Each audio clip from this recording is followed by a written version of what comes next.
Peter Weller, and you are watching Comics Online. I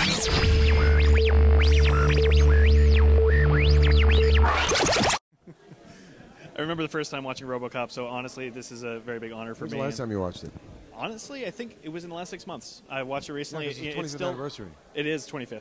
No, it's a brilliant movie. I just watched it for the first time in 8 years at UCLA on behalf of the crew and the cast and the producers and directors and so forth, and got in my own critical way of it. So what a brilliant, gosh, it's brilliant. It holds up. It's one of those films that I think it's prescient. I don't even think it holds up. I think it's like ahead of its time. I think it's anthropological. You can crank up that movie and see what did the 20th century look to its future as, and look at RoboCop and you'll see. We still want the RoboCop statue in Detroit also. That would be pretty fantastic. Are you from Detroit? No, but we go out there quite often. I hope they get it. So, Batman. Let's talk about Batman a little bit. Sure. So, you're not only getting to play an iconic character of Batman, you're also playing Batman in what is considered to be the last Batman story. How is it jumping into this specific Batman? How do you know it's the last Batman story? Well, when it was written in the 1980s, it was supposed to be the last Batman story. That was what it was pitched as originally. But Frank Miller's still with us, isn't he? So you never know. You never know. But it's still Batman towards the end of his journey. Yeah. How does it feel stepping into this icon now at this time? You know, I didn't think about it one way or the other because it's Batman at that particular point in his journey. It's not the young Batman. It's not the seminal Batman of the 30s or the redo Batman of the 80s. It's Batman my age, and subsequently I just made it up from scratch.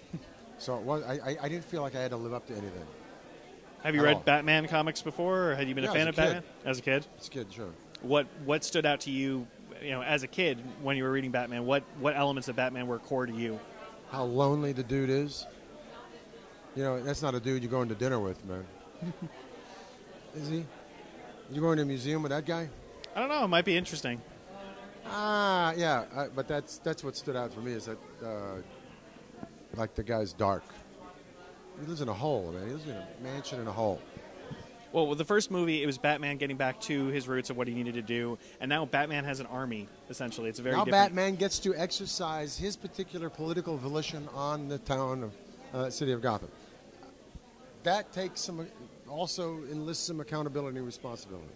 So subsequently, you have a fallout of that, and that's particularly why I think Frank went that way. Were there any moments while working on the first movie, I know we're about to see part 2, but anything that stood out to you seeing animated that just jumped out as being memorable to you? What I like is skill in best. Fights are fights, but what I love is the architectural portrayals of it. Because my passion is the history of art and architecture, Renaissance Italy and Rome. But the urban eclecticism of the architectural scheme is the best part of the animation of it. Somebody called, well, what about the action? What about the story? What about the whatever? You asked me what I like best about the animation. I love the graphics, the urban graphics of the architectural entities. If there's one thing that this team is very good at, it's actually stylizing the environment for our heroes to take place in and live in, and I think it comes across beautifully in this piece. And I wonder if it is stylized as much as it is just sort of an addendum to Greek revival. So I wonder. But anyway. Well, thank you so much. It's a pleasure speaking with you. My pleasure.